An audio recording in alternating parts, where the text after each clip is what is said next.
Hello class, how are you all. कैसे हो रहे हैं आप सभी के पेपर? अच्छे ही होने चाहिए आप लोगों के, है ना। तबीयत अभी ठीक रखिएगा क्योंकि अब गर्मी भी होने लगी थोड़ी। ठीक है, क्या आज मैं आप लोगों से डिस्कस करूं, मैं सोच रही थी अच्छे से पेपर दीजिए, अच्छे से अपना गोल डिसाइड करिए कि आगे हमें क्या करना है। ठीक है, ये डिसाइड कर लीजिए कि आगे आप क्या करना चाहते हैं, कैसे करना चाहते हैं। ठीक है, ये बहुत जरूरी है। अगर आप नहीं सोचेंगे तो आप करेंगे कैसे, है ना। तो अपनी सोच का दायरा बढ़ाइए। ये मत सोचिए कि मैं इसमें जाने में ज्यादा मेहनत है, इस फील्ड में जाने में ज्यादा मेहनत है। नो, हमें मेहनत करते रहना है और क्या हासिल करना है ये सब चीजें भी आप अपनी सोच लीजिए। ठीक है, तो हम शुरू करते हैं अपना टॉपिक। हमने आरबीसी शुरू किया था। आरबीसी के बारे में हमने ऑलमोस्ट पढ़ लिया था, खाली इसकी लाइफ और डेथ के बारे में पढ़ना था। हीमोग्लोबिन पढ़ा था, आरबीसी पढ़ा था, है ना। और इसकी लाइफ कितनी होती है, कब तक ये चलती है, इसकी डेथ कब होती है आरबीसी की, ये पढ़ते हैं हम आज। Life and death of RBC बहुत इजी है हमारा ये।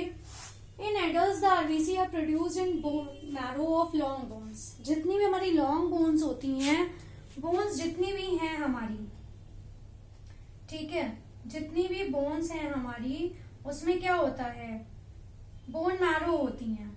ठीक है, उनके अंदर हमारा ये आरबीसी प्रोड्यूस होता है, specially in ribs bone, breast bone, ilium of hip girdle. Ilium कहाँ होता है, पीछे की तरफ हमारे होता है। ठीक है, तो यहाँ सब में क्या होता है, हमारा आरबीसी प्रोड्यूस होती हैं बोन मैरो में। हमारी जितनी भी ये सारी बोन मैरोज हैं, इनमें प्रोड्यूस होती हैं।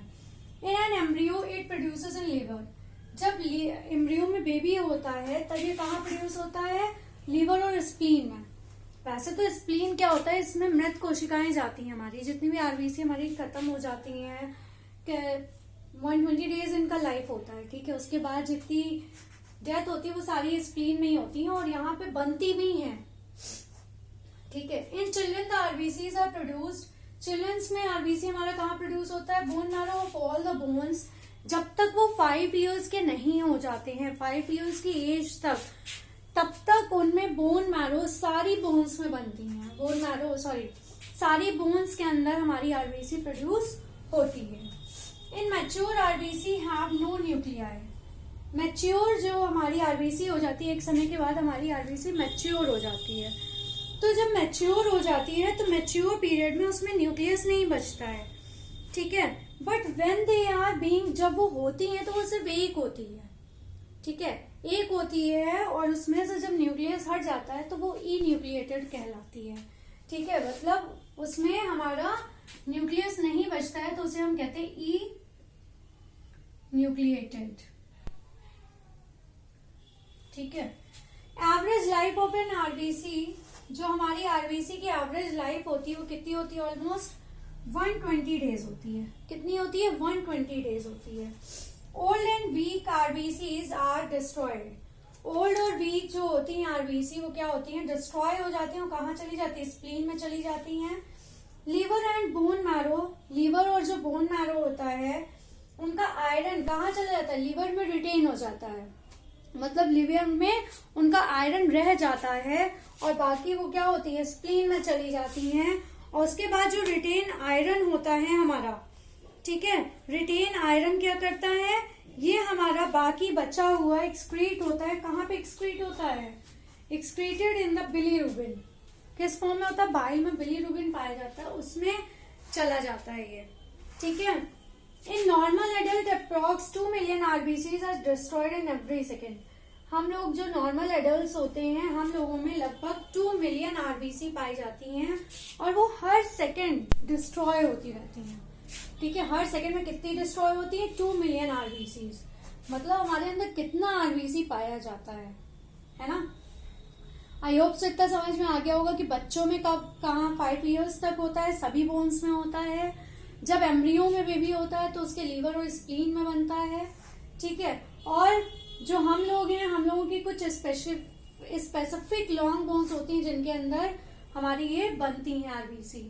इन रिब्स में, ब्रेस्ट बोन्स में और इलियम में, हिप गर्डल की। ठीक है, एवरेज लाइफ कितनी हमारी आरबीसी की, अप्रोक्स 120 डेज है। Old and weak RBCs are destroyed, old और वीक आरबीसी हमारी डिस्ट्रॉय हो जाती हैं, कहाँ चली जाती हैं, स्प्लीन, लीवर और बोन मैरो में। और इनका जो आयरन होता है वो रिटेन हो जाता है, हमारे लीवर में रह जाता है, उसके बाद ये कहाँ चला जाता है, बाइल में चला जाता है और बिलीरुबिन बना लेता है। ठीक है, इन नॉर्मल एडल्ट में अप्रोक्स 2 मिलियन आरबीसीज हमारी लगभग क्या होती हैं, हर सेकेंड डिस्ट्रॉय होती रहती हैं। अब ये जो हमारी आरबीसी होती है, मैमेलियन आरबीसी, ये एफिशिएंट भी है और डिफिशिएंट भी है। ये ज्यादातर हमारी एफिशिएंट होती हैं मैमेलियन आरबीसी, और डिफिशिएंट भी होती है, इनमें कुछ ना कुछ कमी भी होती है। जब ये मैच्योर हो जाती हैं, it circulate in the blood system, ये ब्लड सिस्टम मैच्योर होने के बाद सर्कुलेट होती हैं। दे हैव, इनमें क्या क्या होते हैं, कोई न्यूक्लियस नहीं होता है, कोई माइट्रोकॉन्ड्रिया नहीं होता है, कोई भी एंडोप्लाज्मिक रेटिकुलम नहीं पाया जाता है, क्योंकि जितने भी सेल्स होते हैं उनमें ये सब चीजें पाई जाती हैं, है ना, जो सेल चैप्टर हमने पढ़ा है उनमें ये सब चीजें पाई जाती हैं, लेकिन इनमें नहीं पाया जाता है। The mature RBCs in reality are more efficient, reality में क्या होता है, ये जितनी भी हमारी आरबीसी होती हैं, ये ज्यादा से ज्यादा एफिशिएंट होती हैं in carrying out there task of picking up. ये क्या करती हैं, ये जितनी भी ऑक्सीजन है उनको लेती हैं, डिलीवर करती हैं, जितनी भी मैच्योर होती हैं, सारा काम ये लोग करती हैं। The factors making them more efficient in this work, जो ये फैक्टर है ये इनके काम को और एफिशिएंट बनाता है और इसको आगे बढ़ाता है, उसमें एनर्जी भरता है।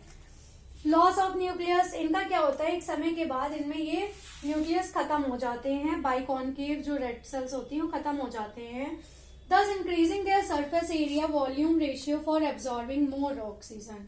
इसलिए जो भी ये सरफेस एरिया है ये क्या होता है, इंक्रीज होता है, इसमें उनका वॉल्यूम बढ़ता है, वॉल्यूम रेशियो बढ़ता है, जिससे कि वो ज्यादा से ज्यादा ऑक्सीजन को क्या कर सके, एब्जॉर्ब कर सके। ठीक है, उसके बाद हमारी क्या है, लॉस ऑफ न्यूक्लियस हो गया। अब इसमें है लॉस ऑफ माइट्रोकॉन्ड्रिया। इसका मतलब है जब क्या होता है, हमारी ये जो आरबीसी होती हैं जब काम करती हैं तो उसमें माइट्रोकॉन्ड्रिया का भी लॉस हो जाता है, माइट्रोकॉन्ड्रिया भी नहीं पाए जाते हैं। ठीक है, तो जो माइट्रोकॉन्ड्रिया नहीं पाए जाते हैं रेस्पिरेशन में, thus all the oxygen absorbed from the lungs, इसलिए जितना भी ऑक्सीजन है कहाँ से लेते हैं, लंग से ही लेते हैं, क्योंकि लंग से ऑक्सीजन लेते हैं। उसके बाद ये पूरी बॉडी में, टिश्यू में जितना कंज्यूम होता है उसको देते हैं, और जो बचता है अनकंज्यूम्ड होता है उसको ये क्या करते हैं, अनकंज्यूम्ड होता है ये बाकी उसमें माइट्रोकॉन्ड्रिया में देते हैं, लेकिन माइट्रोकॉन्ड्रिया इसमें पाया नहीं जाता तो उसे ये क्या करते हैं, प्रिजर्व कर लेते हैं। ठीक है, जब जरूरत होती है तो उसे यूटिलाइज कर लेते हैं। ठीक है, और इसमें एंडोप्लाज्मिक रेटिकुलम भी नहीं पाया जाता है जैसा यहाँ बताया गया है। तो क्यों नहीं पाया जाता है, क्योंकि इनकी जो फ्लेक्सिबिलिटी होती है वो बहुत ज्यादा होती है और बहुत तेजी से कैपिलरीज में फ्लो होते हैं। ठीक है, तो इसलिए इनको आरबीसी की उसकी एंडोप्लाज्मिक रेटिकुलम की जरूरत नहीं पड़ती है। कुछ इसके फैक्ट्स हैं वो मैं बता देती हूँ आप लोगों को कि एडल्ट में क्या होता है, बेबीज में क्या होता है। बाकी आरबीसी के बारे में बस इतना ही है। मेन इससे आपको ये पता होना चाहिए कहाँ बनती हैं, कितने दिन इसकी लाइफ कितनी इसकी लाइफ होती है, कितना रिटेन करती है ये। ठीक है, और जब ये खत्म हो जाती है, मैच्योर हो जाती है, तो उसके बाद कहाँ जाती है, ये सारी चीजें आपको पता होना चाहिए। ठीक है, इन्फेंट्स की बात करें, infants have large number of RBCs, about 6 to 7 million पर मीट्रिक क्यूब। ठीक है, लगभग हमारे इन्फेंट्स में इतनी आरबीसी पाई जाती है। ठीक है, इन्फेंट्स मतलब न्यू बॉर्न हो गया। और जो हमारा आरबीसी काउंट होता है, RBC count is lowered by 5% in sleep. जब हम सोते हैं तो लगभग ये कितना कम होता है, 5% हमारा कम हो जाता है जब हम सोते हैं। और हायर कब होता है, RBC count is higher by ये कब होता है? जब हम फिजिकल एक्टिविटीज करते हैं, during physical activities, pregnancy time,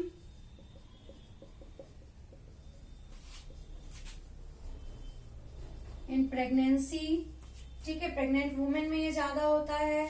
जब आप इमोशनल अपसेट होते हो तब भी ये क्या होती हैं, बहुत तेजी हाई अप में होती है इमोशनल एक्टिविटीज में, ठीक है। इन सब चीजों में ये ज्यादा होती हैं एक्टिविटीज, कह लीजिए अपसेट कह लीजिए, जब हम इमोशनल अपसेट होते हैं, ठीक है। उसके बाद जो हमारे हाइट ऊपर ज्यादा रहते हैं, पीपल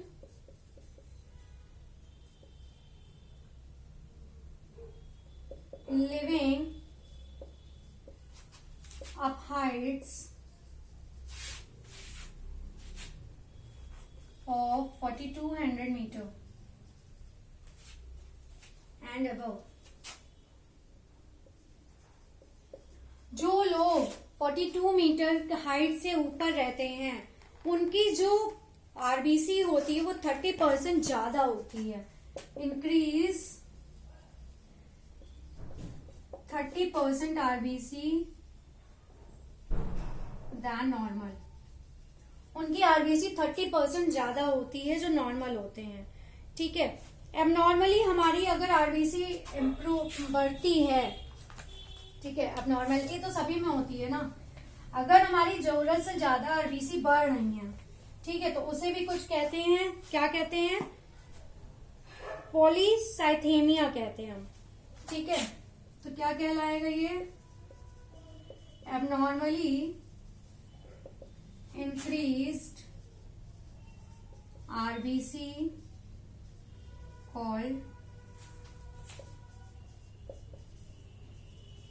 पॉलीसाइथीमिया, ठीक है। क्या कहलाता है, पॉलीसाइथीमिया कहलाता है, ठीक है। और अगर एबनॉर्मली डिक्रीज होता है, एबनॉर्मली डिक्रीज आरबीसीज, अगर एबनॉर्मली डिक्रीज होता है तो क्या कहलाता है वो, एरिथ्रोपीनिया कहलाता है,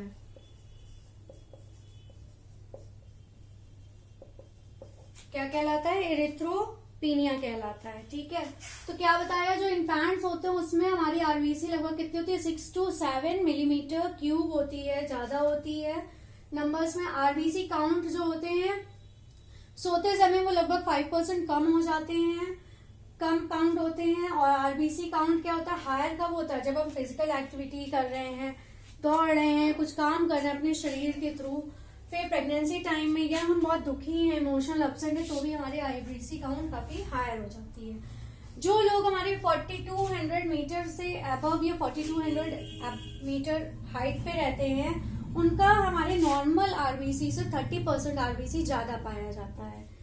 एबनॉर्मली इंक्रीज आरबीसी को कहते हैं, जब एबनॉर्मली मतलब जरूरत से ज्यादा आरबीसी बढ़ रही है तो उन्हें पॉलीसाइथीमिया कहते हैं।